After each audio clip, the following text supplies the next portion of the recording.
فرمائے دیجیے گا کہ عمران خان اڈیالہ جیل میں میڈیا سے غیر رسمی گفتگو کرتے ہوئے اپنی اپریہنشنز، ریزرویشنز اینڈ سو ٹو سے انسیکیورٹی کا پتہ دے رہے ہیں. ان کو یہ خدشہ ہے کہ ان کو ملٹری کورٹ منتقل کیے جانے کے لیے سارا کچھ کیا جا رہا ہے. یہ ان کا خدشہ ہے سر، یا اب یہ ٹھوس خبر ہے آپ کے لیڈر کی؟ میں نہیں سمجھتا کہ میں کوئی خدشہ ہے مہر. اس کا سبب یہ ہے کہ 3 طرح کے کیس پہلے بنائے گئے. ایک وہ تھے جو اینٹی ٹیررزم کے تھے، ان میں سزائیں نہیں دے سکے. دوسرے جو انہوں نے بنائے وہ تھے جس میں غداری یا بغاوت آتی تھی، سزائیں نہیں دے سکے. تیسرے انہوں نے مس ٹرائل کیے، وہ سزائیں ساری اٹھا کے جو فرسٹ اپیلیٹ کورٹ ہے اس نے پرے ماری. اس لیے جو اصل ایشو ہے وہ یہ ہے سادہ سا کہ جب ساری طرف سے ڈیسپریشن آئی، اس کے بعد جنرل فیض کے اٹھائے جانے کے بعد انڈیکیشنز ہیں باقاعدہ. اور اس سے پہلے آپ کو یاد ہوگا ایک واقعہ یہ کیا گیا تھا جیل کے اندر کہ عمران خان نے اعتراف جرم کر لیا. عمران خان اپنا 9 مئی والا مان گئے، وہ مجھے انہوں نے کہا، میں نے وہیں پہ کلیریفائی بھی کر دیا تھا. تو اس لیے اب یہ صرف اپریہنشن نہیں رہ گئی.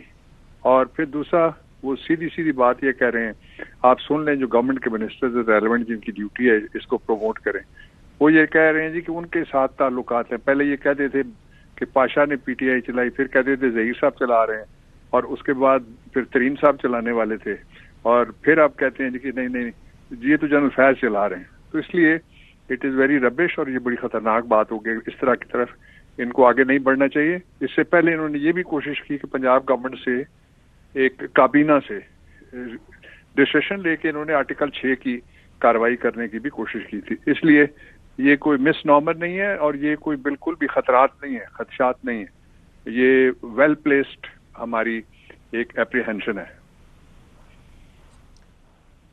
سر 9 میں آپ پائی کے وکیل ہیں، 9 مئی کی پلاننگ میں اگر جنرل ریٹائرڈ فیض حمید کا کوئی کردار ثابت ہو گیا، کتنا خطرناک ہوگا یہ عمران خان کے لیے؟ اور کیا جنرل فیض کے ٹرائل میں عمران خان کو بھی شامل کیا جا سکتا ہے؟ دیکھیں، جو جنرل فیض ہے ان کا 9 مئی سے کیا تعلق ہو سکتا ہے؟ ان کو کیا اپنے جو سابق ادارہ ہے اس میں سے کسی نے، یا جو گرفتار کرنے آئے تھے وہ کون تھے ابھی نہیں پتا، اس لیے کسی کا نام نہیں لیا جا سکتا. انہوں نے بتایا تھا کہ ہم آج ان کو گرفتار کریں گے اور اس کے بعد یہ ہوگا یہ ہوگا یہ ہوگا. عمران خان تو وہاں گئے تھے اپنا بایو میٹرک کرانے کے لیے، اس لیے وہ ایک آئسولیشن میں انسیڈنٹ ہوا تھا، اور اس کا ایبرپٹ ریزلٹ جو نکلنا چاہیے تھا وہی نکلا. لوگوں کو خدشات پیدا ہو گئے کہ اس طرح سے پکڑ کے اگر گھسیٹ کے گریبان سے لے جا رہے ہیں تو پتہ نہیں جا کے کیا کریں گے.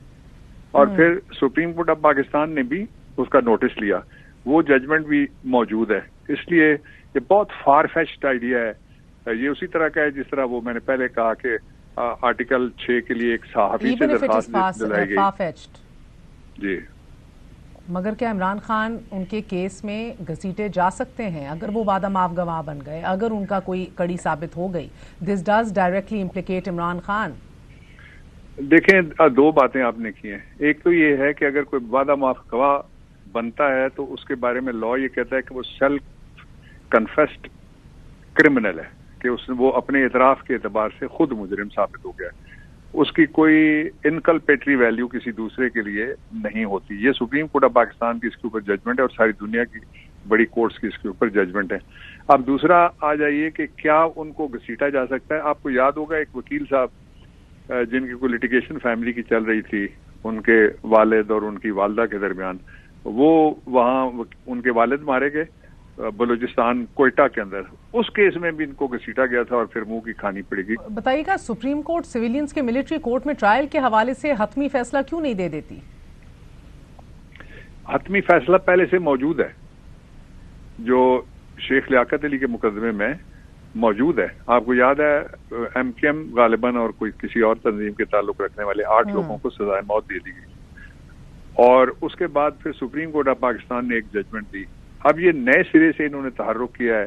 وہ بھی نواز شریف کا دور تھا، یہ بھی نواز شریف کا دور ہے. اس نئے تحرک کے اوپر جو آپ میجورٹی کا جو ویو دیکھ لیں ابھی تک جو سامنے آیا ہے، فوری طور پہ بیٹھنا چاہیے. فوری طور پہ یہ دیکھیں نا، security of a person, his life and body, یہ آرٹیکل 9 ریاست کو پابند کرتی ہے. میرے آپ سمیت سارے جو لوگ ہمیں جو ٹیکس دے کے چلاتے ہیں، ان کو تنخواہیں دیتے ہیں،